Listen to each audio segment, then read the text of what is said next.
much. So many favourites, so little time. The man who made time made a lot of it, but not quite enough. The old enemy on the wrist has caught up with us once again. But not quite yet, not quite yet. Quinine update. I found this tonic water. It's so full of quinine, it actually gives you malaria. Organic.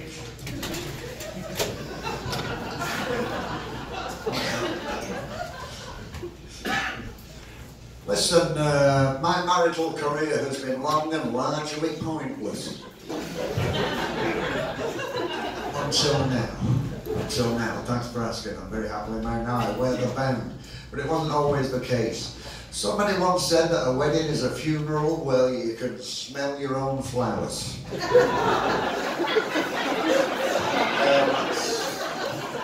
That's a harsh judgment in my book. Harsh.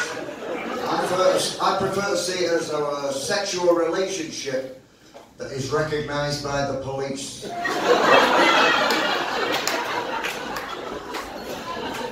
But it hasn't always worked out for me. Take my first marriage on our wedding day, the registrar. You take this one to be your lawful wedded wife, etc. Would you? No. Well, what are you trying to palm her off on me for? We went ahead with it. We jammed out this impression in New York. We were like chalk and cheese. You know, apart from that, we had nothing in common at all. But as usual, as is often the case, anyway, a failed marriage led to a successful divorce. We split the house. I got the outside.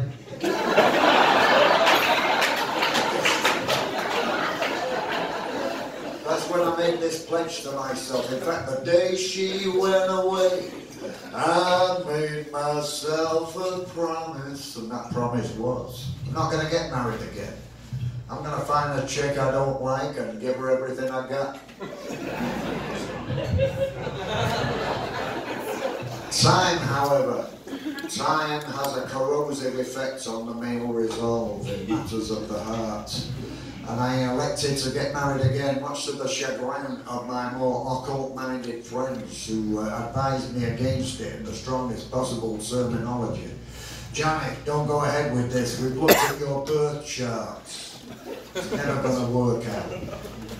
Right? So obviously I was dismissive of all this birth chart shit. I didn't get to be a doctor who believed in any old kind of mumbo-jumbo like that. I'm a child of the Enlightenment, and as such, peer-reviewed science is the nearest thing I have to a superstition. So naturally, I was dismissive of this. I wish I hadn't been so hasty. It didn't work out. I had to eat some very expensive crow. I had to go crawling back to those benighted individuals with their birth charts. I had to eat shit. I said, let me see those birth charts. You were right, I was wrong. I consulted the bird charts and sure, I should have listened to them.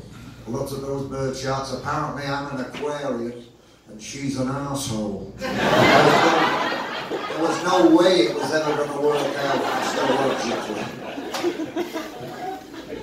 But I don't want to put anybody off marriage. Why would I want to do that? If it wasn't for marriage, couples would have to fight with complete strangers. What's that going to cost you? Well, there might be some young gentleman out there this evening thinking about making the legal move with his beloved in the not-too-distant future. I don't want to be the guy that pisses on his French fries in the romantic department. On account of they've done extensive sociological surveys on the subjects of marriage, and they found out that guys that get married, they live a lot longer than guys that don't get married. A guy that gets married outlives his bachelor friends. But that guy that gets married invariably dies before his wife. You know why that is, right? Yeah, man. Sure you do. Because Because he wants to. One guy. I can't believe that in a sophisticated town like New York.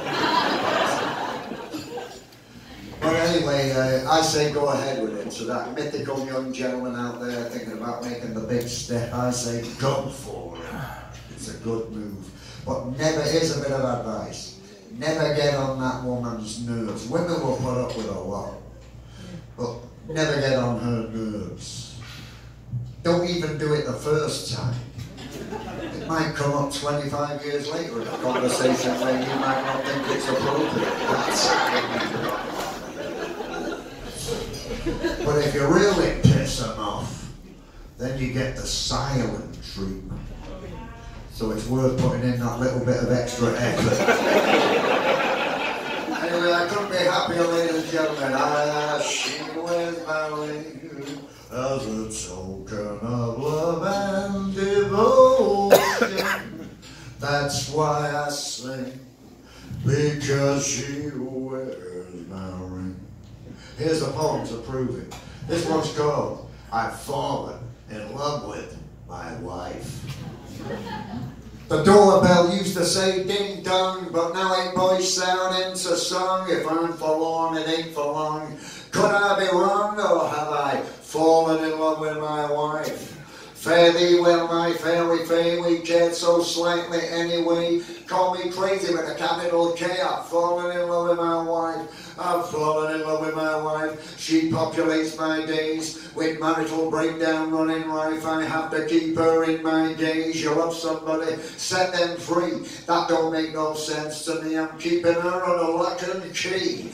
I've fallen in love with my wife. Rainbows, butterflies, occupy the summer skies. Imagine my surprise. I've fallen in love with my wife. I've fallen in love with my wife. She populates my days. It's keeping me awake at night. My head stuck in this funky smaze.